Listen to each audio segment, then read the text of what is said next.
हम कर लेते क्या इसमें सिंबल्स के full form. Small m is molality, nb is numbers of moles of solute। अब इसमें WB भी है, WA भी है। WB is weight of solute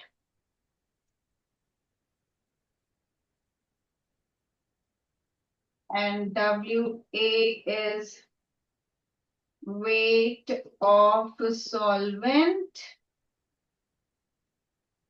MB is molar mass of solute। ठीक है, that's it।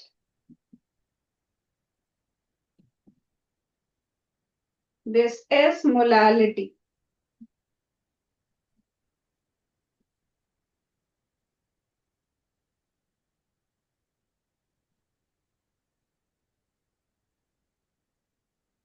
अब ये जो मोल फ्रैक्शन है, ये दो चीजों के लिए, सॉल्यूट के लिए भी और सॉल्वेंट के लिए भी, दोनों के लिए निकाल सकते हैं। तो हम इसको ऐसे दो में स्प्लिट कर लेते हैं। एक है मोल फ्रैक्शन ऑफ सॉल्वेंट और एक है मोल फ्रैक्शन ऑफ सॉल्यूट। ठीक है, मोल फ्रैक्शन ऑफ सॉल्वेंट और ये है मोल fraction of solute.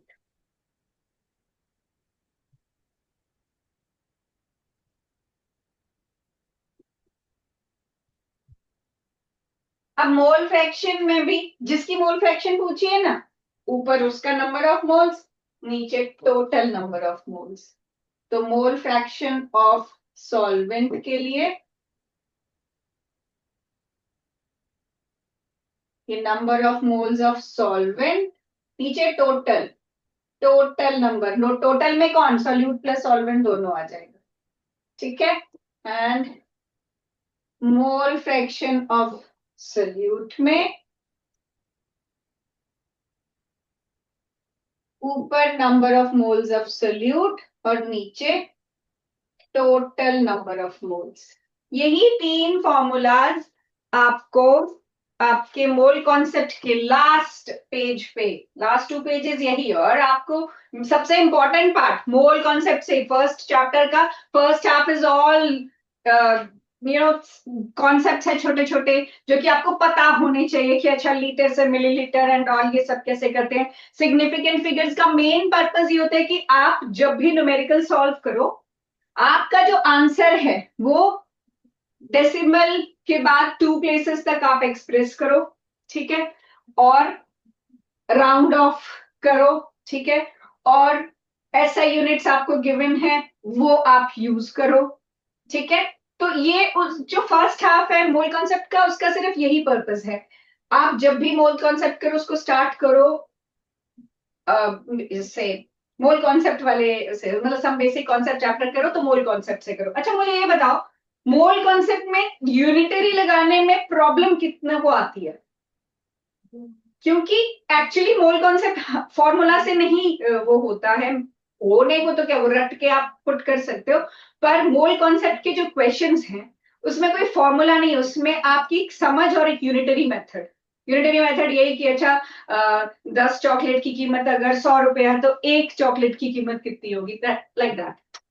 This is that easy. बस आपके माइंड में एक बार सेटिंग होनी चाहिए कि यहाँ यूनिटरी मेथड लगता है। कितनों को प्रॉब्लम है यूनिटरी मेथड लगाने में या मोल कॉन्सेप्ट में? Raise your hands. मैंने कहा ऑनेस्टली बताओगे तो I proceed like that. Ma'am एक बार एक्सप्लेन कर दो। मोल कॉन्सेप्ट मतलब सबको प्रॉब्लम है मोल कॉन्सेप्ट में। ठीक है, ठीक है बेटा, रुको। आपने ये तीनों फॉर्मूलाज लिख लिए? लिख लिए सबने? Are you still writing? Done, ठीक है, ओके। तो देखो, मोल कॉन्सेप्ट का मैं आपको बताऊं।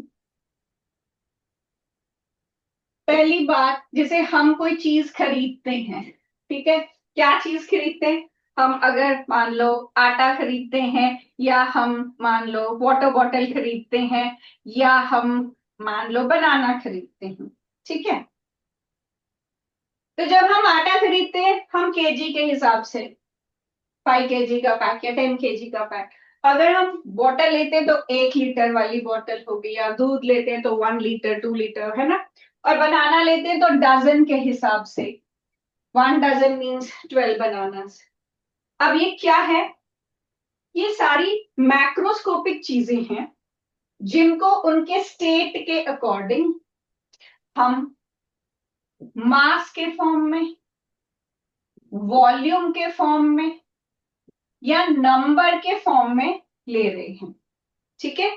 मैक्रोस्कोपिक मतलब बड़ी वाली चीजें जो हम अपने डेली यूज में ले रहे हैं, तो हम मास, वॉल्यूम और नंबर के फॉर्म में उसको ले रहे हैं, ठीक है।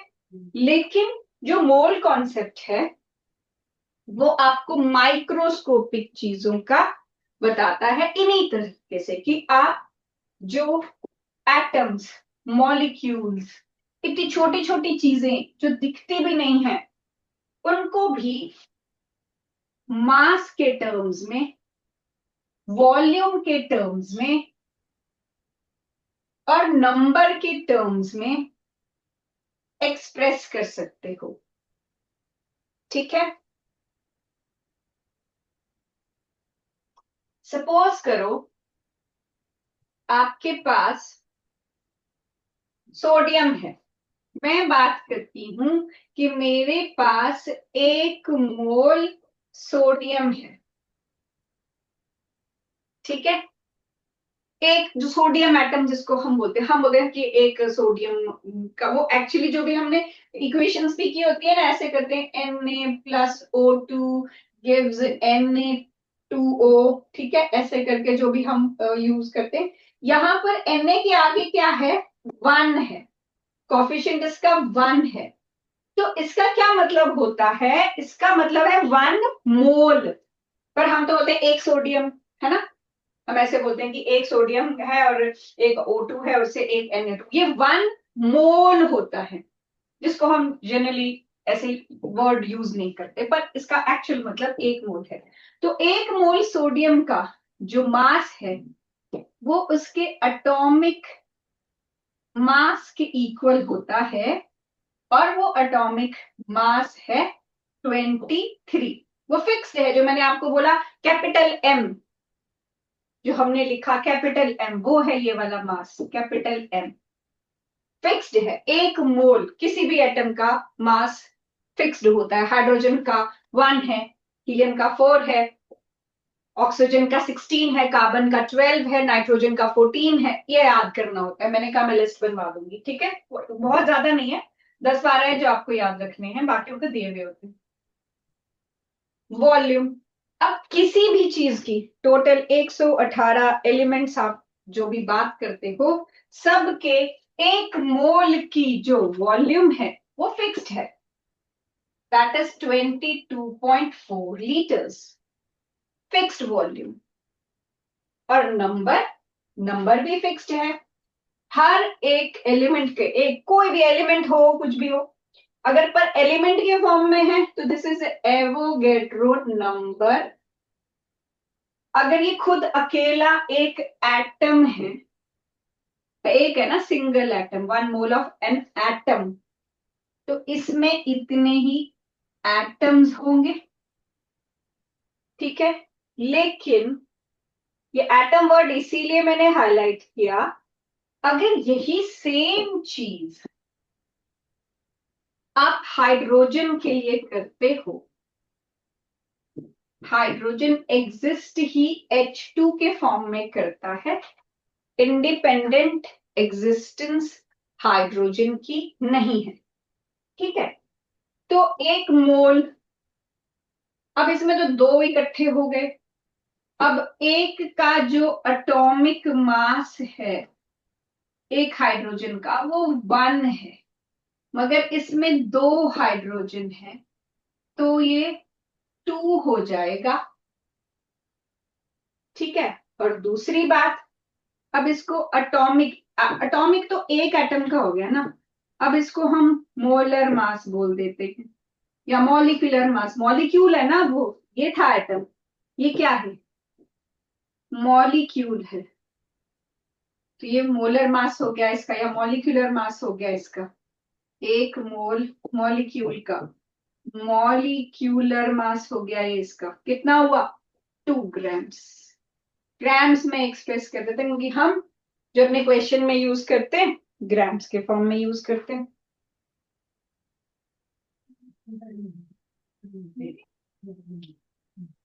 ठीक है, ये मास की बात हो गई मॉलिक्यूल के।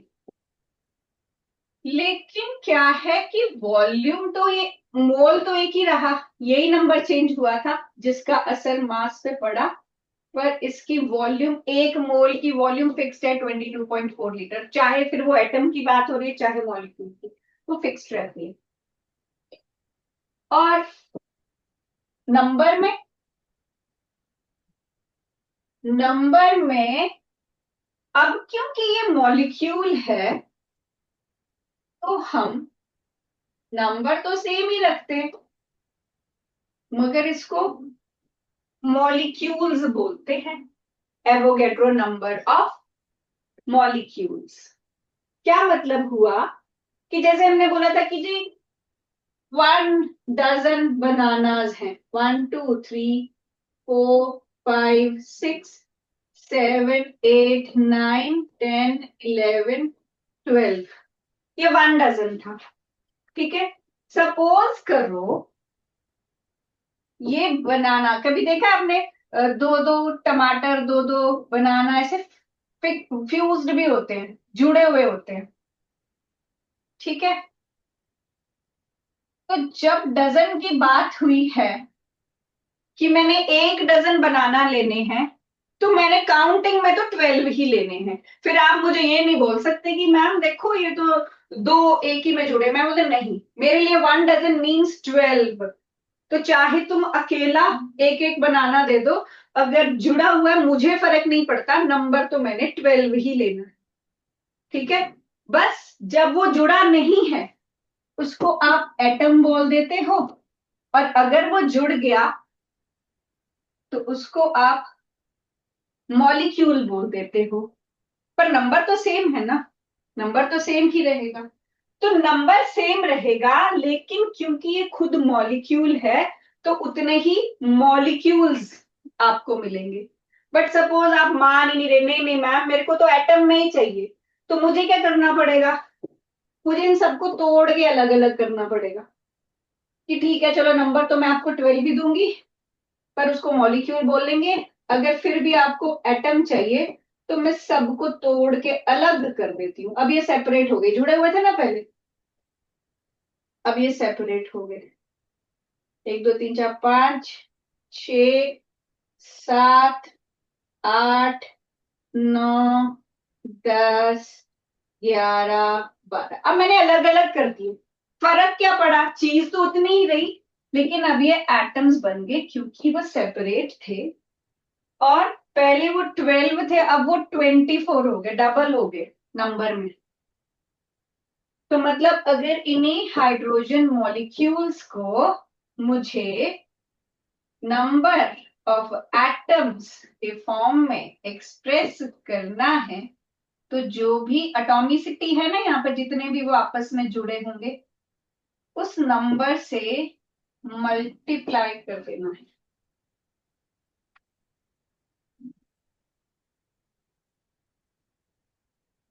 ठीक है।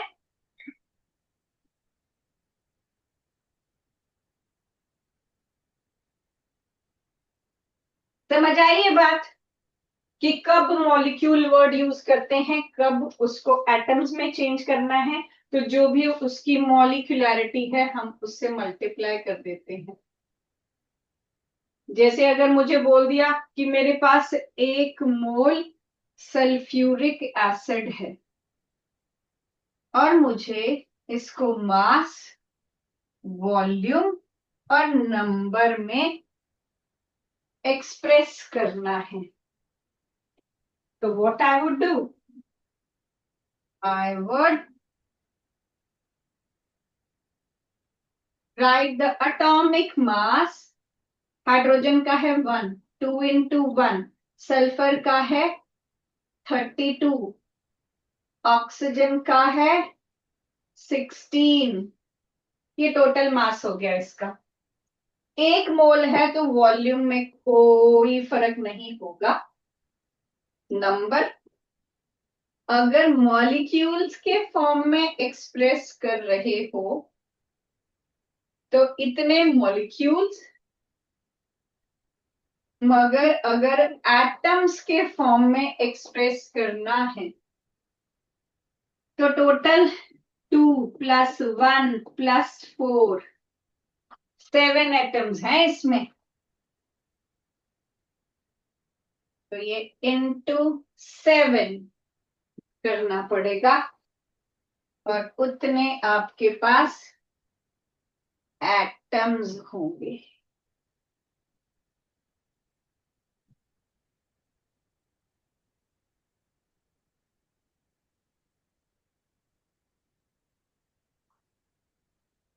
समझे? तो आपके माइंड में ये 2 एग्जाम्पल आपने सेट करके रखने हैं।